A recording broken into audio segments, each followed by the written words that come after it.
Welcome to today's webinar, the top 10 mistakes in talent management and how to avoid them.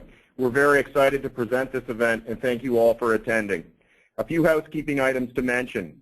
Audio for our webcast is streamed over the internet and available through the speakers on your PC. If you're in an open office, we recommend you use headphones. Before we begin, please note there is a question tab on the control pane on your screen.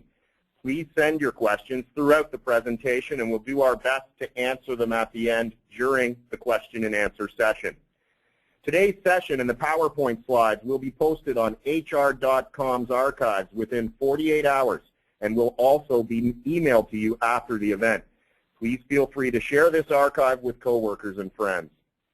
Before we get started, I would like to tell you a little bit about us and why we're so excited to be participating in this event today. emPerform is a leading provider of online talent management software. We're known for our highly configurable and all-inclusive offering. We love collaborating on events like this that bring best practices and thought leadership to customers and prospects. It helps everyone get the most out of their talent management process. If you want to learn more about emPerform, we will provide contact details at the end of the presentation. We're very pleased to present today's host, Marc Effron. Marc is a leading voice in the world of human resources and talent management and is the co-author of the book, One Page Talent Management. He works with leading organizations to help them create effective talent strategies and process designs, all using the one-page talent management approach, which is focused around simplicity, accountability, and transparency. I must say that we've been following Marc for years and are big fans. Marc provides a very practical and well-informed perspective on this topic, and we're looking forward to it. Welcome, Marc, and I will hand the presentation over to you. Great. Thank you, John. First of all, thanks for having CRG Empower sponsor this webinar and for helping to bring some of these ideas out to the audience today. Welcome everyone who's sitting on the webinar, eating your lunch, or having that morning cup of coffee. We appreciate you taking time from your busy day to spend a bit of time with us on this topic. And we're going to try and have a little bit of fun today, but also provide you with some very practical advice and insights around how to make sure that talent management is as effective as it can be. And we're going to do that in the form of a top 10 list. I think most of us are fairly familiar with top 10 lists. And ours is going to cover what is it that companies do that gets in the way of great talent management. And we're going to approach this from what I call a practitioner-oriented view. So my background is both corporate and consulting talent management, but I wear my corporate hat most of the time when I do consulting. These practices actually have to work. My view is always if your bonus depends on this stuff, the theory is great, but practical reality is even better. So let's get things kicked off. We're going to go from 10 to 1, and let's start with number 10. The 10th worst mistake that our organizations make in talent management is not starting with the science. If you studied HR at all, you know that we have an incredible body of science that supports our profession. There have been very smart researchers who have gone before us for the past 50 or 60 years who have dug into human personality and psychology and how people and organizations work most effectively together, and they've really dug up answers on almost every single talent management question we might have. Everything from how to set great goals or coach, or some insights on high potential leaders and compensation. So first challenge for you is thinking, is my first step before I design a talent management practice, that could be performance management or a competency model or a 360 process, am I always starting with some understanding of what do we already know is true in this field? Because a lot of people spend a lot of time on benchmarking expeditions, and that benchmarking doesn't necessarily tell you what is right. Couple challenges with benchmarking. I think it's very effective to get you to the 50th percentile, but it will not differentiate your organization. And there's some good reasons for that. I mean, let's start by, did they start with the science or not? You don't know when you're benchmarking if that organization actually started with the foundation of what's proven to be true. You also don't know if what they've designed is a perfect strategic fit for them, but not necessarily a great strategic fit for you. Probably most importantly, there are all sorts of subtle factors that go into these practices being successfully implemented. Do you understand if maybe they have some things in place at their organization that you don't have in place at yours? Maybe their CEO was a huge fan of talent management, was an active, visible supporter. Maybe they had lots of money to spend on this and so had many extra resources to help with implementation. So the fact that we don't know some of those nuances makes accurate benchmarking challenging, and just the good old-fashioned cultural fit, a classic mistake back in the 90s and early 2000s of people taking General Electric's, GE's processes, cutting and pasting them into their organization because the tools and the mindset seemed right. And GE's tools and mindset were right for GE. It doesn't necessarily mean they're right for your organization. So starting with the science or not starting with the science is the 10th worst mistake. Mistake number 9, starting with an HR goal, not a business goal. What do I mean by that? I think too often we have our HR hat on and we think of a solution in terms of an HR solution. So we think that performance management is a solution or talent reviews are a solution. More effective way of looking at this is to start by asking ourselves, what is the business truly trying to achieve? What is that core business goal? The business has probably not come to you and said, we need a performance management process. They might have said, we need to drive higher performance, we need to align employees with their goals more effectively, something similar. Ask yourselves, what's the simplest possible way we can achieve that business goal? Don't reflexively react by saying, oh, that must mean we need a performance management process or we need a talent review process. That may well end up being the answer, but that should not be our first thought. And also, let's challenge typical HR processes. These processes do not have an independent right to exist. There is nothing that says that a succession planning process has a right to exist in your organization. It should be a solution to a problem that you have identified.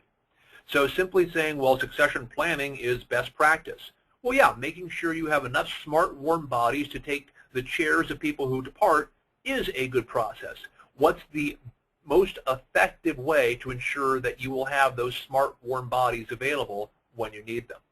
So mistake number 9 is thinking with our HR hats on as opposed to our business hats on and defining solutions in HR terminology instead of in business terminology. Mistake number 8, letting employees set and evaluate their own goals. Yes, I actually did just say that. Now, this may strike you as heresy in HR. How could someone suggest that employees not set and evaluate their own goals? And it's interesting, up until about 3 years ago, I would have vehemently argued about why having employees involved in goal setting and evaluation was the absolute right thing to do.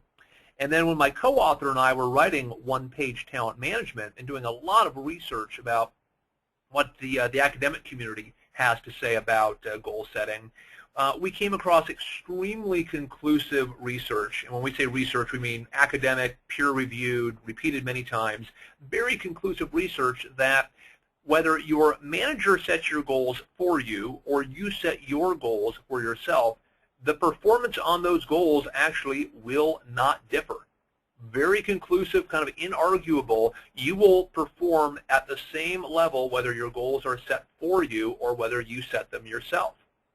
Now, the larger issue is that managers are hopefully more able to stretch you in the direction that will lead to higher performance. If I'm setting my own goals, the odds that I will stretch those goals to the maximum level are probably less than if my manager is setting those goals for me. Well, what about self-assessments? In many organizations, there's a formal self-assessment, oftentimes even a formal self-rating built into the end-of-the-year process. Now, My view here is that we should be giving employees a voice, but not a vote. A voice, but not a vote. We want employees to have the ability to discuss their performance, to hear from their manager, to talk about what worked well and what didn't work well. But that's not the same as saying that they have a vote in what that final rating will be. That final rating should be the manager's assessment based on data that he or she has collected of what your performance was during the year. Most importantly, each of us is wildly inaccurate in our self-assessment. Everyone else around us is a more accurate assessor of our performance than we are. Our boss, our peers, our direct reports, very clear research in psychology. We are just wildly inaccurate. And if that was underrating ourselves, that would be wonderful. Unfortunately, that is overrating ourselves. So our managers are able to best guide goals and evaluations. That doesn't mean that employees shouldn't participate in a goal-setting discussion or participate in the year-end discussion, but they should not be the lead in that discussion. Mistake number 7, not having a talent philosophy. Now, your first reaction upon hearing the term talent philosophy might be, Mark, that sounds like the squishiest HR concept I have ever heard of. Please tell me there's something to this. Well, fortunately there is. Your talent philosophy is your rules of the road for building talent in your organization. Let me ask you, as you sit there in your chairs, do you have clear rules in your organization right now? Kind of clear agreement among your executive team about how long it's okay to be an average performer in your organization. And average meaning good, not average the way we sometimes use it in a more pejorative sense, but good average. Do you have clear agreement in your organizations about how long it's okay to be average or average in a key role? I'll pause, and I'm imagining I'm seeing a lot of heads shaking back and forth right now, and so we'll ask maybe a simpler question. Now, I'm sure that in your organizations you've had discussions with the senior team, and they've clearly agreed about how accountable managers are to develop employees and what the consequences are if they don't. Everyone have a clear agreement on that in their organizations? No, I think I hear some chuckling in the background. Well, what about final question? How about how transparent, how open managers should be with their direct reports about their potential to advance in the organization? Well, these questions are ones to which we each have a personal opinion about the right thing to do, but in very few companies has the senior team ever sat down and said, actually, what are our beliefs about some of these important areas? So a talent philosophy basically comprises 5 things. It asks, how important is performance around here? How important are behaviors, and at what threshold do we start to care? So are behaviors important? Well, yeah, obviously they're important. But at what threshold of really good behavior or really bad behavior do I start to care? Differentiation. How much of our organizational goodies, our rewards, our development, how much do we want to differentiate in how we distribute those goodies to our highest potential leaders versus our average potential leaders, our highest performing leaders versus our average performing leaders? Transparency. How open do we want to be with people about both our talent processes and the outcomes of those processes? That gets to one of our favorite questions in HR. Do you tell a high potential they're a high potential? The answer, yes. A larger answer, you should be telling everyone about their potential to advance or lack thereof. We can talk more about that in the question section. I'm going to bet there are a few folks who have other opinions on that. And accountability. How accountable and in what ways do we want to hold managers for building leaders in the organization? So you might be saying, well, sounds interesting, Mark, but I have lots of other things to do. How does this fit into everything else that I'm working on? Well, ideally, talent philosophy, you see there on the left, talent philosophy is one of 2 key building blocks that are in place before you do anything else in talent management. So the talent philosophy is going to tell your organization, here are the rules of the road for building talent. Here's how we're going to make decisions about individuals in this organization. And on the right-hand side of the slide, your success model, you might call it a competency model, a leadership model, a behavior model. Ideally, what that has said is, here's what great looks like in our organization. If you do these few things, you're going to be higher potential than if you don't. So if you have your talent philosophy in place and your success model in place, then you can build on top of that. Because now you have the rules for operationalizing things like a talent review. Otherwise, you're going to be sitting in that talent review talking about Mark, who has been in your average performance and potential box for the past 5 years, and trying to figure out, is that okay or is that not okay? And you're going to be having that same discussion over and over year after year. Instead of saying, actually our philosophy around that is X, Y, and Z, so here's how we're going to treat Mark if he falls into that particular category. So mistake number 7 is not having a talent philosophy. Mistake number 6, not building our own capabilities to be great talent managers. You don't need to be a talent management specialist to have great talent manager capabilities. And this is the model that a good friend of mine, Jim Shanley, who used to be head of talent management for 20 years at Bank of America, during the good years at Bank of America, and he and I developed this model, which we call the 4+2 model for talent managers. And I'll briefly run through this. All of these articles are available on my website, and we'll give you that information at the end of the presentation. Jim and I have divided talent manager capabilities into 2 buckets, the core 4 and the differentiating 2. And I'll quickly run through these. The core 4, business junkie. What that means is that not only do you know business well, meaning you understand how typical businesses function, hopefully you can pull apart a balance sheet or an income statement, you understand the fundamentals of business. More importantly and more differentiating, you love business.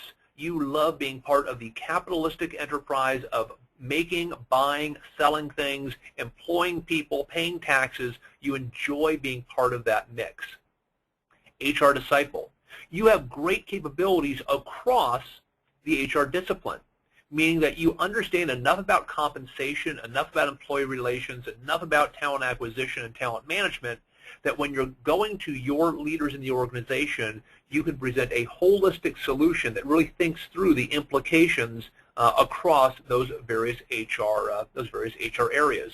So you know HR well enough to present thorough, strategic, well thought through plans and ideas. Production manager. I think for too long in HR, we thought of developing talent in the same way that a craftsman thinks of producing a new piece of art. They very carefully build this, painstakingly putting it together little by little. It takes time. Everything's highly customized, and that's lovely if we only need to produce one thing a year. In many of your organizations, I'm guessing you need to produce multiple things a year, and that means you need to think of yourselves as the floor manager on the talent factory floor. Your job is a production job.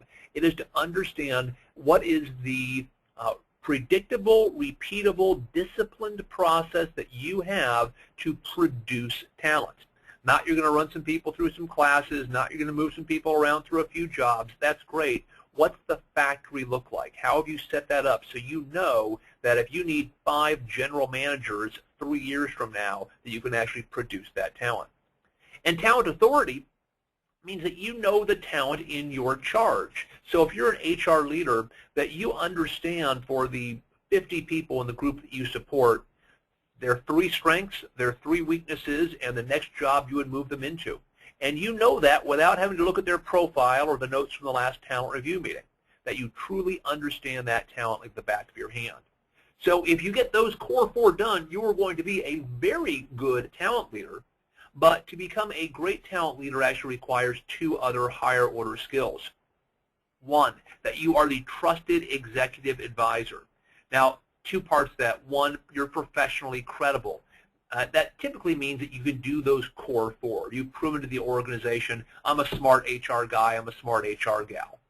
But more importantly, that you form strong executive relationships, that you build the types of personal relationships with individuals in the organization that causes them to trust you with their corporate lives. Second differentiator, that you are a courageous advocate. Now that means 2 things. It means that you have what Jim and I would call a theory of the case. You have a point of view about the way that talent should be developed. You've thought through the right way to do that, and that you are what we call appropriately aggressive in advocating that to other leaders in the organization. Meaning that if the CEO comes to you and says, I think we should move Becky to Malaysia for her next role, you say, actually, I think probably the right thing to do is to put Becky in the EMEA GM job, and here's why I think that's the right thing to do. That you have a point of view about the right way to develop talent, and you're not afraid to go toe-to-toe with the most important individuals in your organization to advocate that. So focusing on those capabilities and ensuring you're strong across all of those is critical. And I think too often we don't look at building our own strengths when we think about building talent in our organizations. Here's an easy one, but one that most of my clients are still working very hard to improve at. We focus on the year-end in performance management instead of in great goal setting. There are only 3 pieces of performance management. You set goals, you observe and you coach people, and you review their performance. We love to spend our time talking about that end-of-the-year process. How many points should be on the rating scale? What label should we have for each of those points? How do we structure the conversations? And guess what? I'm sure if your company's like most of the companies that I've been a part of or consulted to, no one is happy with that year-end process. The reason they're not happy with that year-end process is they didn't start the process well. Because they started with garbage, they ended up with garbage. If they had set a few big, challenging goals, I'll repeat that, few big, challenging goals for each employee, maximum amount of stretch, no more than 4 goals, and they had done just a little coaching, meaning maybe 3 15-minute conversations over the course of the year just to course correct people, then that review process would be far easier. Those big challenging goals mean that you're raising the bar on performance, which is going to cause that year-end distribution to actually be closer to what you had hoped it would be. Those few big goals are also going to have clear metrics, so it is very easy to understand at the end of the year, did someone exceed, meet, or fall short of these specific goals. So our focusing on the end of the year and all the mechanics around that is really a waste of time, because we could solve that problem by simply insisting that our managers set fewer, larger goals. 2 great ways to enforce that. One is have a second level audit of those goals, meaning that the manager of a team reviews all of the goals of those managers' direct reports. So basically a 2-up review. If John is my manager and I have a team of 10 people, then John would review all of the goals for my team members and his other direct reports. Now, does that take a bit of work? Absolutely. But it also helps to ensure consistent goal quality and consistent stretch. Another way of enforcing that is just an HR audit. There's nothing that prevents you from reading through 20% of the performance goals that have been set for your organization and going back to your managers in a helpful way when you find things that can be improved, either the quality of the goal, the stretch of the goal, the metric, and simply saying, I bet you could get a little more performance out of this individual if you adjusted this goal in this way or this way. So focusing on the year-end goal instead of goal setting is mistake number 5. Mistake number 4, I highlighted it in the skill building, not creating a talent production line.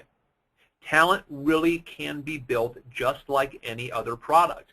But if we're going to build talent like any other product, we need to structure our production line as we would for a product. We need to make sure that we have clear specifications. Do we know what we're trying to build? Sometimes people say that's a competency model, but I found most competency models don't provide a lot of guidance around that. I would much rather hear you describe to me, if we want to develop great general managers in this organization, tell me exactly what a great general manager is going to be able to do when they come off the end of that production line. In other words, what does a fully formed general manager look like? So clear specifications. A process to assess raw materials. You might think of this as your talent review process. At some point, you need to look into that warehouse and say, do we have the raw material that it actually takes to build what we've just specified is the product? Where most companies fall down, even if they have those first two steps right, is in the production process. Most organizations have not thought through what is the logical, linear process for producing this talent. What steps need to be at the beginning of the process? What steps need to be at the end of the process? What's the simplest way to produce this leader? What's the fastest way to produce this leader? So really thinking about, do we have a production process, or do we simply throw people into a job here and send them to a course there? Do we understand what it takes to produce what we have specified in that first step? And then just good old-fashioned distribution. Are we able to move those leaders around the company to the places where they're going to actually have the highest impact?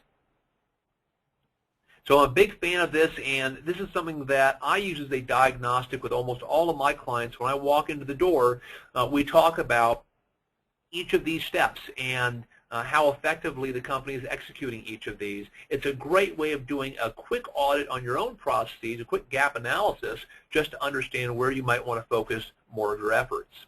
So mistake number 4 is not treating talent production the same way that we treat any other production.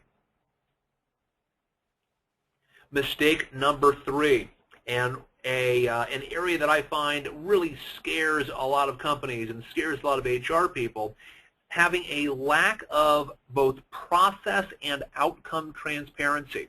So I mentioned a little bit earlier, process transparency.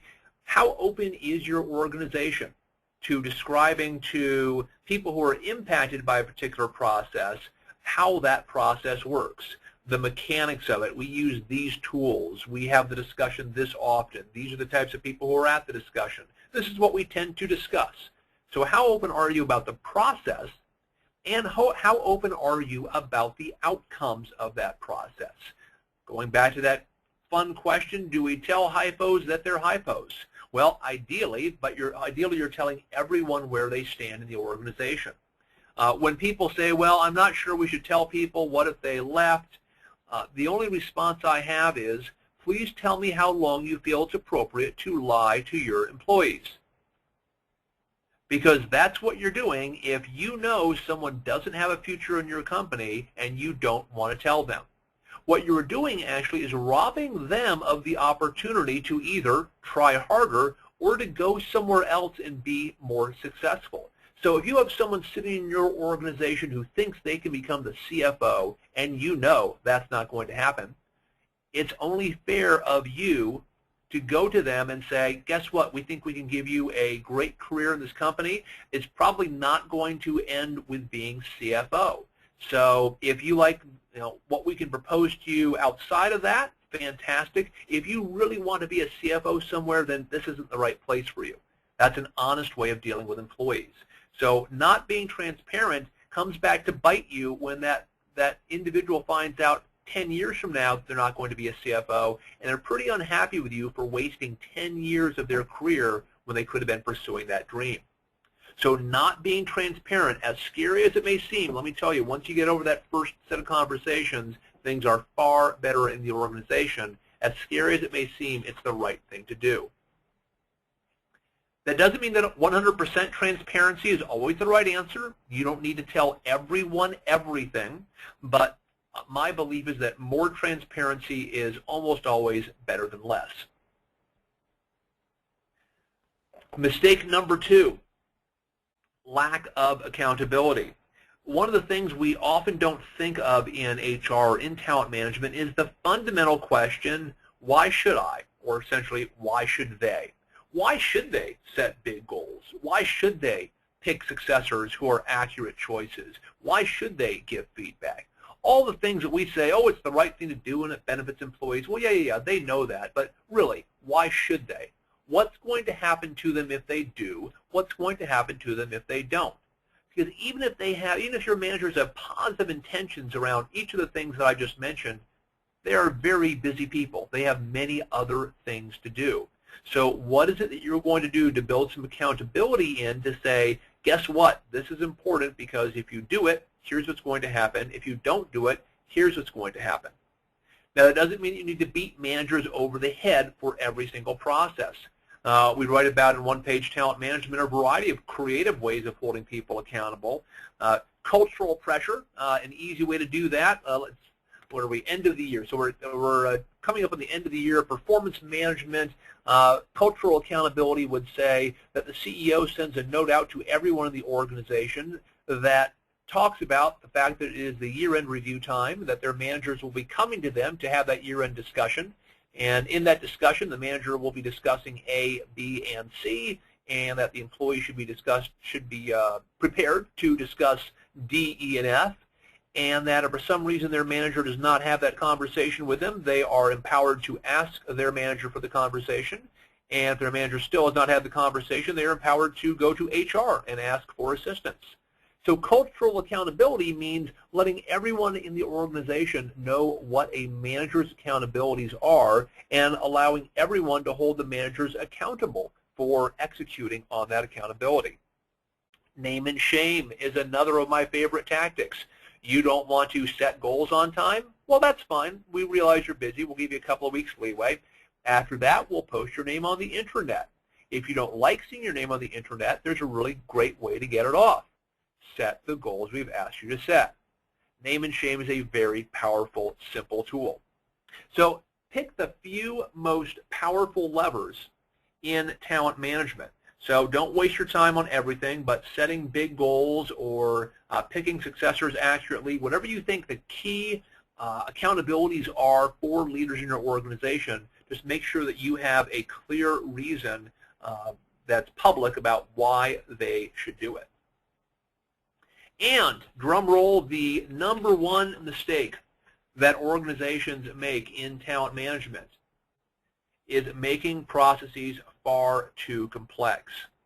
I think we've probably all seen this. Some of us, especially myself, have been guilty of doing this, and all in the name of trying to help managers. Most of the time when we are adding complexity, we're adding it because we think managers will be either more effective or more willing to complete a process, or it will be easier for them to complete a process if we provide them with more structure and more verbiage around how to do it. Well, let me ask you, how's that working for you? Because in most of my clients, more doesn't equal better. More equals even worse than it was. Because we're starting with processes that managers don't like to begin with. No one loves performance management. Adding pages of material and extra minutes of time does not make anyone any happier. We know that these processes work, though. We know that performance management can drive higher performance. We know that feedback can turn around behaviors. We know that succession planning can help to ensure you have those smart, warm bodies available when you need them. But these processes only work if they're implemented. So implementation is everything, and if we can strip out the complexity and make these processes unbelievably easy to use, as we describe in the book, then you're going to find a much higher success rate than you've found in the past. Because if you can make these processes, what I call embarrassingly easy for managers, you are far more likely to have them implemented. And the standard for embarrassingly easy is that I can go to John and say, you know what, John, performance management only takes 10 minutes. I know you're a busy guy, but you have 10 minutes, don't you? You need to make that process so easy that the manager doesn't have any objections left for why they can't do it. And that really means we have to radically simplify a lot of what we've done in our organizations, starting with the science, so not just stripping things out, but starting with the understanding of what truly works in this process. What do we need to make sure that we are flawlessly executing on? And let's make sure that we design the simplest possible process then to execute around those. How do you assess simplicity in your organization right now?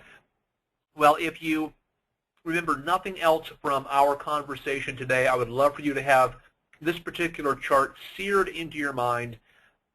We call this the value complexity curve, and I actually started as a drawing on a flip chart about 9 years ago at Avon Products when I was head of talent management there and working on a big turnaround. we had to put in place all new talent management practices, and we had to get them implemented very quickly. And my team and I said, well, our best chance of doing this is to make sure that anything that we give to a manager, they see as adding more value to their life than adding complexity. Because these are smart people. If we give them a tool that actually helps them to manage better or make smarter decisions or do something faster, they're likely to use that tool or process if it is clear to them that it adds more value than complexity.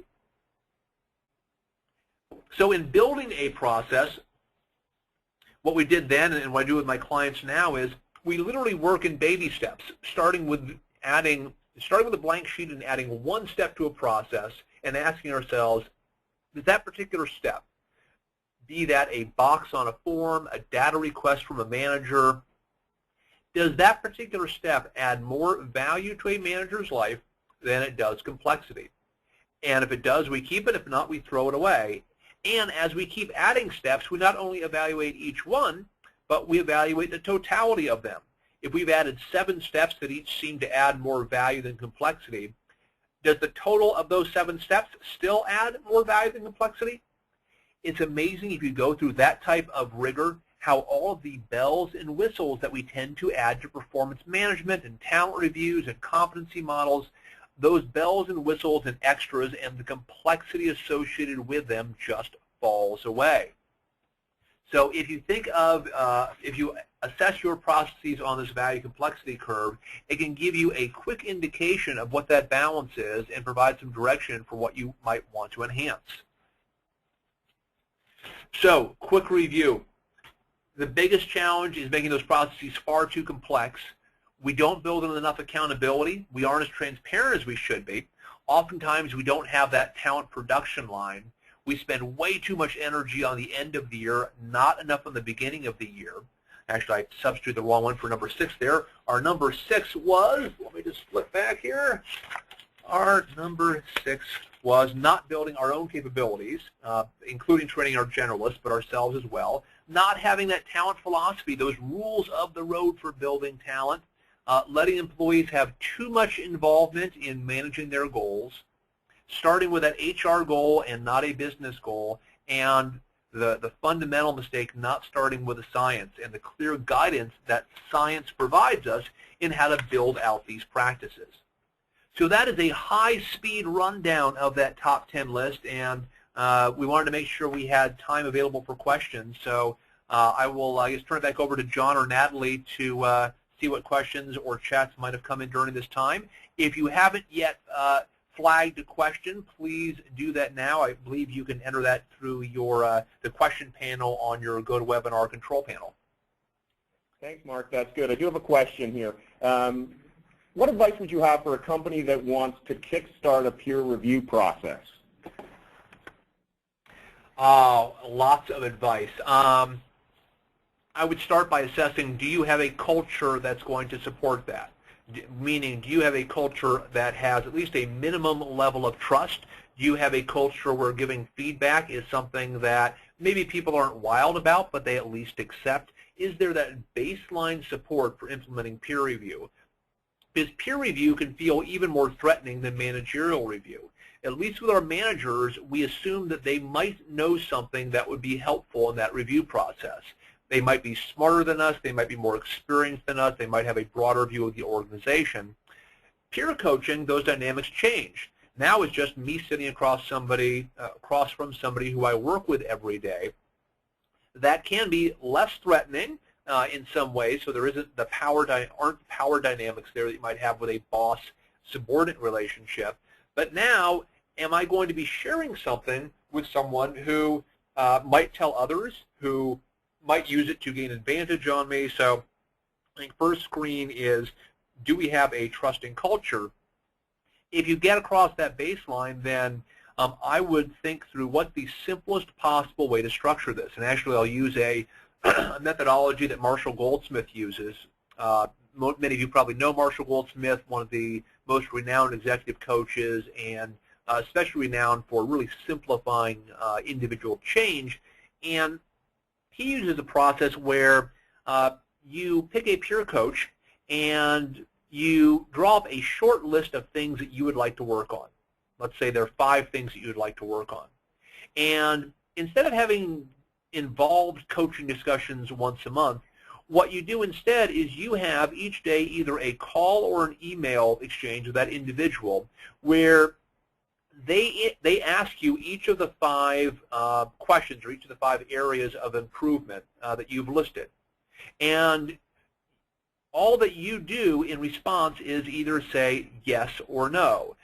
So if you say, I want to get to the gym at least 3 times a week, I want to give feedback to each of my employees at least once a day, the question is, have you been to the gym today? The answer isn't, I am really busy right now. The answer is simply yes or no. Have you given feedback to your employees today? Yes or no. The mindset is that we know the right things to do. It's often not that we don't understand how might I give feedback to my employees or how might I get to the gym. It's simply being reminded that I have told myself that is something that I am committed to, and having somebody else remind me about that on a regular basis can be an effective way of getting there. That doesn't mean that you can't also say, you know what, I'd like some advice on that. I'm not great at giving feedback. Can you give me one piece of advice for how I might become more effective at that? But if you don't want to have even that level of conversation, you have still had effective peer coaching by identifying a few things that you want to work on and having had someone ensure that you're thinking about those on a regular basis. So that would be kind of my scan on putting in place peer coaching. Great, Mark. Thanks. Another question that came in. What pointers can you give on selling these changes to both operations execs, but more importantly, HR execs? Well, 2 very different audiences. I found that operations execs rarely argue with simplicity. They love simplicity. They want simplicity. If you go to them saying, hey, we think we can shave some time out of this process, we can give that time back to you, would you like us to do that? 99.9% of the time the answer will be yes. I've actually found the most difficulty comes from HR leaders. Because in many cases they have a theory of the case already. They have a point of view about the right way to do this, and oftentimes that is not in line with simplicity. So they've been kind of taught the same wrong things that many of us have been taught over the years, and they're not ready to let go of that. Or it will get in the way of the relationship that generalist has with their boss. So they've been working with their boss, they've come up with a great little system, and now you're asking them to change something that is working for them. I think the best sell is really around the fact that these processes only work if they're implemented. And if they can prove to you that their processes are actually implemented and flawless, that's great. So think through, can you help them to make those processes even simpler? But my experience and the data on this is pretty clear. Most of the time these processes aren't working well. And I think it's fair to say, you know what, if it's all about implementation, if we believe that these practices actually work if they're used, then simplicity and simple and easy to use processes with high accountability is the best way to actually ensure implementation. Isn't it worth giving that a shot? So I find with line leaders, it's as simple as saying, we're going to make your life simple and easier. Are you okay with that? With HR leaders, it's understanding ahead of time what's their point of view on the issue. Do they already have something in place that they like? And finding ways to convince them that either you can make their existing process simpler and easier, or their existing process isn't as effective as it could be, and you have a suggestion for improving it. Okay, thank you. Another question that came in from one of the participants today, Mark, says, I've recently begun consulting with a large global organization that's about to implement an integrated talent management system. Any advice on critical success factors and which of these talent management mistakes will be the biggest risk? Wow, that's a big question. I'm just making a note here to make sure I remember all that. So biggest risk. So when I hear system, I'm assuming it's not technology and more an integrated series of processes. So I'm going to answer the question that way, and if that's not how it was intended, then please type that in and John flag that for me. I think the first thing is, if you're talking about an integrated talent management system, there are obviously a lot of arms and legs involved in that. There are a lot of moving pieces, and most organizations don't like having to manage a lot of moving pieces. So a few thoughts. One is, does this need to all be implemented at one time? So assuming maybe this is new performance management, new talent reviews, a new competency model, does this actually need to be all implemented at once, or is there a way to roll this out over time? So that would be one piece. The other is just ensuring that you understand the key resistance points in the organization. So who's going to scream about this and why, and how can you do your best to remove those objections before you start to implement? Because what we might think is a fantastic idea in HR might be seen by some of the organization as the worst idea ever, ever conceptualized. So doing your pre-work to really sniff around the organization and say, we're thinking of doing something that looks like this. Beat this up a little bit for us. How might people object to it? What might go wrong? So ensure that you understand the field on which you're about to play. I think the biggest risk, I'm almost always going to go to complexity as the biggest risk in most organizations, because I rely on the general intelligence of managers to understand a simple system. The average manager, if you go to them with a 1, 2, 3-step process, they're going to get it. If you go to them with something more complicated than that, they're either not going to spend the time to understand it, or they're simply not capable of understanding it. So typically, when I think through risks, it's typically that risk of no implementation because you made the process too complex for the average leader to understand. But that's just kind of the tip of the iceberg on that one. I think there's probably about an hour-long conversation about things to watch out for. Great. Okay, another question here for you, Mark. How do you measure the return on investment of the process, or is moving the needle in the right direction enough? Yeah, so measurement is always, measurement and metrics are always a great topic to think of. I'm a big quant guy. I love quantitative measurements, and I've come to the realization over years and years of corporate and consulting work in this field that we're not going to get to the level of precision that we want to get to, and that our efforts to prove our value to ourselves really aren't impressing anybody else. So I think we spent a lot of time trying to come up with these wonderful balanced scorecards and 58 metrics that we're tracking, and it doesn't hurt obviously to have some process metrics to understand things like do we have performance reviews coming in at the right pace, or some audit to understand the quality of goals that are set, or measuring how many ready now successors there are. But a small number of those metrics is probably the right thing to focus on. So what are the 4 or 5 things that truly matter? But really, if you think about trying to get to ROI, it's simply not going to happen. I mean, if you understand business well enough, you understand how many different moving pieces there are.